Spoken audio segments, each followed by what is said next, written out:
Olá amigos investidores, estamos de volta para mais um vídeo e no vídeo de hoje a gente vai falar sobre o Fiagro Snag 11 da Suno Asset. No momento a cota dele está custando R$ 100,30. Nas últimas 52 semanas ele teve uma mínima de R$ 99,38, ou seja, pouco abaixo desse valor atual, e uma máxima de R$ 103. Para quem não sabe, vai ficar sabendo agora, esse fundo ainda não completou um ano na bolsa, vai completar um ano em agosto. Ele está em negociação na bolsa apenas a partir do dia 8 de agosto de 2022, ou seja, ele não tem nenhum ano na bolsa ainda, e mesmo assim, ele tem um dividend yield bem legal, bem ok. Para Fiagro é baixo, eu tenho que reconhecer, de 12,28, mas a gente pode dizer que se ele tivesse já completado o ano, esse dividendo seria na faixa de 13,5% para 14%, que seria mais interessante, mas ainda tem que se levar em conta que ele é um dividendo baixo para Fiagro. Fiagro, os bons, os melhores estão variando entre 16% a 18%, mas também são os com cara de mais high yield. Esse aqui é uma pegada mais high grade, a intenção dele, digamos assim. Ele possui uma valorização pequena de apenas 0,93% nos últimos 12 meses. Aqui a gente observa que ele teve a mínima dele exatamente no início da negociação dele. Quando ele começou a ser negociado na bolsa, ele estava nesse valor mínimo de R$ 99,38. E por isso mesmo, como ele está R$ 100,30, ele praticamente não cresceu, cerca de 1%. A gente vê que a máxima foi bem aqui, no dia 2 de dezembro. E a gente vê que, olhando para o gráfico dele, tem uns picos de alta e cai. Pico de alta e cai. Pico de alta e cai. Isso é o quê? Basicamente, isso aqui é Datacom e DataX. Datacom e DataX. Não precisa nem ser nenhum gênio para descobrir que isso é Datacom e DataX. O fundo tem muita estabilidade na prática, né? Porque ele variou só de R$ 99,00 até 103. É uma variação muito pequena. Não chega nem em ser 5%. Então a gente vê que o fundo tem muita estabilidade. A gente vê que o valor patrimonial da cota dele é R$ 100,72, ou seja, o P sobre VP dele está 1. Ou seja, na prática ele não está nem caro, nem está barato, nem está com desconto, nem está com ágio. E o patrimônio atual dele é 302 milhões. Ou seja, para mim, eu considero ele ainda um fundo pequeno, de porte pequeno, no mundo de Fiagros aqui. Porque os que eu considero médios estão na faixa já de meio bilhão e os grandes na faixa de 1 bilhão. Ele tem uma boa quantidade de cotistas, 42 mil, considerando que ele é relativamente um dos mais recentes da bolsa. É uma boa quantidade de cotistas, 42 mil. Ele tem um dividendo médio distribuído nos últimos 12 meses, aqui diz 24, mas a gente lê 12 meses, de cerca de R$ 1,17. E uma liquidez diária dele, média, diária de 1,5 milhão.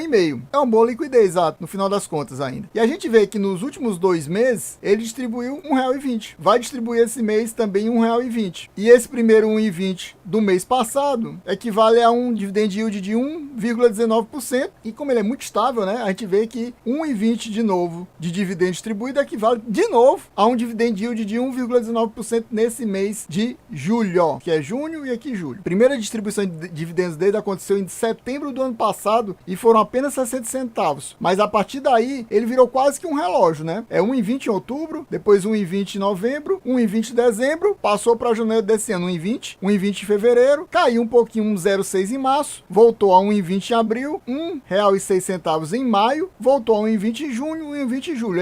A intenção deles parece que manter esse reloginho de R$ 1,20 por mês. Se puder, vai ser sempre 1,20, sempre 1,20. Esse dividend yield aqui eu posso citar também que para Fiagro, ele é um dividend yield baixo, porque a média dos Fiagros maiores é na faixa de 1,30. Eles ficam variando entre 1,20 e 1,45, mais ou menos, na média 1,30. Então, quando dá ruim, para a maioria dos Fiagros, é 1,20. Quando dá bom, é 1,40, 1,45, 1,50, e na média é mais ou menos 1,30 para 1,35. Ou seja, entre os Fiagros é um dividend yield baixo esse valor aqui. Mas como eu falei, como ele tem uma pegada mais high grade, ele é mais seguro, normalmente esses fundos, eles têm menos rendimentos, porque as taxas cobradas por eles são mais baixas, mas aí também tem mais segurança, digamos assim, nos pagamentos e é mais difícil acontecer o calote, né? O velho bom calote. Então, por isso, ele normalmente distribui menos e mesmo assim muita gente gosta. Vocês estão vendo que ele tem uma boa quantidade de cotistas, apesar dele ser um fundo relativamente recente. E a novidade? E meu amigo, mas antes da novidade, se você não está inscrito, se inscreva agora, deixa aquele likezão, ative o sininho e comente aqui, você tem o Snag 11 na sua carteira ou tem outro Fiagro? Comente aqui para mim. Então a grande novidade que eu trago para vocês aqui do SNAG é essa aqui, ó. Vai estar havendo uma votação que vai ser finalizada aqui no dia 24 de julho, ou seja, semana que vem, para deliberar e aprovar ou reprovar o quê? O split das cotas. Ou seja, como a maioria dos fiagros é base 10, eles estão querendo tirar a cota de 100 para na base 10. E vai haver o desdobramento de 1 para 10. Ou seja, quem tem uma cota do fundo vai receber mais 9 cotas do fundo, totalizando 10 cotas. E isso vai ser feito na posição acionária no início de agosto. Ou seja, quando praticamente no aniversário do fundo de um ano na bolsa, eles vão fazer esse split. Provavelmente vai ser aprovado isso aqui, né? É quase uma certeza. Pede uma assembleia para fazer isso, mas é quase uma certeza de ser aprovado. Aconteceu recentemente com o NCRA e está acontecendo também com o SNAG 11. E eu não duvido que daqui a pouco aconteça com o KNCA, o CPTR. Tem outros fundos aí que são base 100 e eu não duvido nada que em pouco tempo eles virem base 10 também. Vamos agora para o relatório gerencial do mês de maio. Esse relatório do mês de maio se refere aos pagamentos feitos em junho. E infelizmente a gente ainda não tem a versão desse relatório aqui em PDF, que eu acabei de verificar, já tem versões em PDF a partir do mês de abril, mas está faltando a desse mês de maio em PDF ainda, infelizmente. Que eu não gosto desse formato aqui do SNAG não. Eles fizeram um negócio diferente, que não é PDF, é como fosse diretamente no site deles, e eu não achei legal. Mas tem gente que acha, né? Eles acharam melhor fazer isso, mas tanto que eu acho que deve ter muita gente reclamada e eles fizeram agora uma versão em PDF que tá bem melhor, diga-se passagem, a versão em PDF, bem mais clara. Vamos lá, essas aqui são as informações gerais, eu não vou ficar lendo muito não, ó, só para mostrar para vocês que ele começou na bolsa no início de agosto do ano passado, que as taxas deles são um pouco menores que a maioria, é 0,92% ao ano e não tem taxa de performance. Vários fiagros têm taxa de performance e essas taxas aqui variam entre 1 e 1,15. Então ele aqui tem essas duas vantagens, uma taxa menor e não tem taxa de performance. O patrimônio líquido do fundo a gente já viu, 301 milhões, e o administrador, para quem não sabe, é a Singular, né? E a gestora, a Suno Asset. Aqui ele mostra o dividend yield anualizado de 15,31. Acho isso aqui meio fake, né? Mas eles estão dizendo que é 15,31. A gente viu lá no Status Invest que tá 12 e pouco. Eu acredito que quando eles completarem um ano na bolsa, isso aí vai subir para na faixa de uns 13 e pouco, não chega a 14. E aqui eles estão dizendo que é 15. E eles têm ainda em caixa, por cota, cerca de 20 centavos. E eles têm apenas 4 ativos. Esse é o grande detalhe. Apenas 4 ativos. É muito pouco diversificado. Na realidade, eu andei pesquisando sobre o fundo e o fundo é quase que uma parceria entre a SNAG e a Boa Safra Sementes, que por sinal tem ações na bolsa, né? Listada na bolsa com a ação Soja 3, para quem não sabe. Então, é uma empresa grande que produz sementes e ela praticamente fez uma parceria aqui para criar esse fiagro para financiar ela, a Boa Safra Sementes. Por isso é quase tudo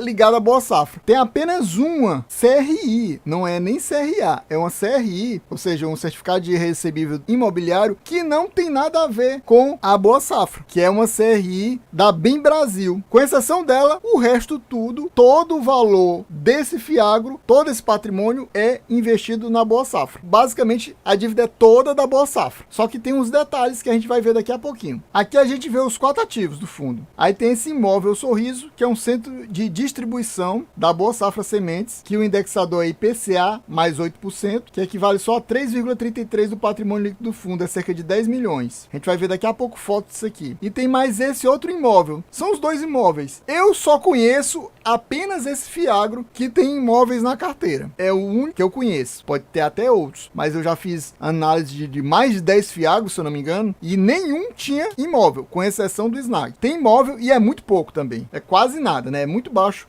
o percentual do patrimônio líquido investido em imóvel. E aí ele tem esse imóvel aqui, o Rural Primavera também, que é uma unidade de beneficiamento de soja. E também é um centro de distribuição da Boa Safra Sementes, que também é IPCA mais 8%, que equivale a 4,74%. Somando os 2 imóveis, dá 8% do patrimônio do fundo. É menos de 10% do patrimônio. E tem esse aqui da Bem Brasil, que é um CRI de IPCA mais 5,4%, é 3,34% do patrimônio líquido do fundo. Então a gente tem essa exposição a IPCA e o resto é exposição a CDI. Ou seja, o fundo basicamente é CDI, porque é 89% do CDI. O resto que sobra, cerca de 11,5% é que é IPCA. Mesmo assim, são taxas bem baixas. CDI mais 3% é bem tranquilo. Para vocês terem uma noção, tem outros fiagros que tem algumas taxas de tipo CDI mais 12%, CDI mais 10%, e aqui CDI mais 3% é uma taxa bem baixa baixa. Por isso que é como eu falei, eles têm uma pegada assim com essa cara mais de high grade, com taxas menores e com, digamos, devedores mais confiáveis. Então, a questão é essa aqui. A maioria da dívida do fundo, e no caso, a dívida da Boa Safra com o fundo, é esse CRA aqui, que equivale a uma dívida de 265 milhões. Quando o fundo foi criado, o patrimônio líquido era de 150 milhões. Você vê como o fundo cresceu e esses três outros ativos dele praticamente ficaram do mesmo tamanho. Só o que cresceu muito foi esse CRA da Boa Safra aqui, que passou de provavelmente uns 135 milhões para 265 milhões. A maioria do crescimento do CRA, porque teve mais de uma emissão já, se eu não me engano está na terceira emissão ele, é exatamente o que está crescendo, é só esse CRA da Boa Safra. Só que esse é um CRA, pessoal, pulverizado. São produtores rurais que têm parceria, que compram as sementes da Boa Safra, que para quem não sabe, a Boa Safra vende sementes de soja. Basicamente é isso. Ou seja, na realidade quem está devendo são os produtores. Os produtores repassam os valores para ela, provavelmente Boa Safra, e a Boa Safra repassa para o SNAG. Basicamente é uma coisa desse tipo, apesar de não ficar claro, por isso que ele chama de um CRA pulverizado, porque está dividido entre vários outros devedores. Não é apenas a Boa Safra. A Boa Safra não é nem a devedora na prática, pelo jeito. São apenas esses outros parceiros da Boa Safra. E aqui a gente vai ver isso com mais detalhes. Vou mostrar para vocês, só para ficar mais claro isso. Aqui ele fala, ó, mostra o percentual, que é quase 89% do patrimônio líquido, 265 milhões, e a taxa de CDI mais 3%, que é uma taxa bem tranquila, né? Aí ele fala que os recursos desse CRA são destinados ao grupo Boa Safra. Então, ele dá a entender que o dinheiro é do Boa Safra. Só que ele é lastreado baseado na carteira de clientes da empresa. Quem é responsável pelas garantias para pagar esses valores são os clientes da empresa, que são produtores que utilizam as sementes de alta qualidade de soja e atuam há anos, ou seja, muito tempo, como parceiros de negócio da Boa Safra. Ou seja, na prática, deu a entender isso, que a Boa Safra recebe o dinheiro e repassa para esses produtores rurais, dentro daqueles 55 contratos que a gente viu. Então, em média, é cerca de 3 milhões por contrato, cada contrato no valor de 3 milhões. Em média, né? Isso é em média. Aí, fora isso, ele tem mais o quê? Cerca de 5% do patrimônio líquido desse imóvel aqui, Primavera, que é um centro de distribuição de sementes de soja, ou seja, realmente isso aqui é da Boa Safra em si. Aí você vê aqui, ele está em construção ainda, ele não está concluído, pelo menos nas fotos aqui do mês de maio não está concluído, e ele é indexado ao IPCA, não CDI. Aquele CRA gigantesco de 265 milhões é CDI mais 3%, aqui é IPCA mais 8%, e é apenas 14 milhões o valor. Fica localizado aqui no Mato Grosso. E também mais um imóvel rural no município de Sorriso, que também fica no Mato Grosso, pertencente realmente à Boa Safra, que é um centro de distribuição de soja. Tá aqui ele já praticamente concluído a obra, pelo jeito. Nas fotos mais antigas, né, que eu até mostrei aqui em vídeos anteriores do canal, a gente vê ele em construção ainda, e aqui parece que ele já está construído. E fora isso, tem mais aquele CRI, né, que é um crédito de recebível imobiliário da Bem Brasil, que aí ele não mostra mais detalhes, não tem um link direto para a gente ir para esse CRI, mas um CRI é um CRI, né? É dinheiro que ele emprestou a essa Bem Brasil Alimentos. É a única coisa que não tem a ver com soja, né? Você vê que a Bem Brasil Alimentos, aí ele coloca assim, alimentos. É algo bem genérico, enquanto as outras coisas da Boa Safra é 100% soja. Vamos focar aqui na DRE apenas do mês de maio, né? Essa DRE do jeito que tá aqui tá muito confusa. Lá no PDF tá muito melhor, nem dá nem para comparar. Aqui a gente vê as receitas. Esses valores aqui são os que compõem a receita. Aqui a gente tem a despesa vem desses valores aqui, e aqui embaixo tem uma reserva de lucros, você vai ver que vem do mês anterior, é um valor que não foi distribuído, que ele simplesmente passa para cá, e aí ele soma tudo, soma receita com despesa, só que a despesa é negativa, né, aí vai diminuir aqui, e soma com essa reserva de lucro, o que totaliza esses 4.186.000, e distribuiu no mês de junho 3.600.000, ou seja, ficou de reserva cerca de 586.000 ainda no caixa do fundo, e isso deu aqueles R$1,20 que a gente já viu. E para concluir esse vídeo, eu vou mostrar esses números, que são do mês de abril, porque é o do PDF, que é bem melhor da gente conseguir visualizar, porque não tem como a gente visualizar ainda, não tem esse PDF do mês de maio, infelizmente, ainda está atrasado. A gente vê que a exposição por cadeia produtiva, que ele chama, é 97% de soja, apenas 3% de alimentos, como eu falei genericamente. exatamente aquela Bem Brasil Alimentos. A gente vê por indexador, 11% é IPCA e 89% é CDI. E a gente, para concluir, vê que a exposição por devedor é 97% Boa Safra Sementes e 3% a Bem Brasil Alimentos. Pessoal, espero que vocês tenham gostado. Quem gostou já sabe, se não for inscrito, se inscreva agora, deixa aquele likezão e ative o sininho. É isso aí, valeu, até a próxima e fui!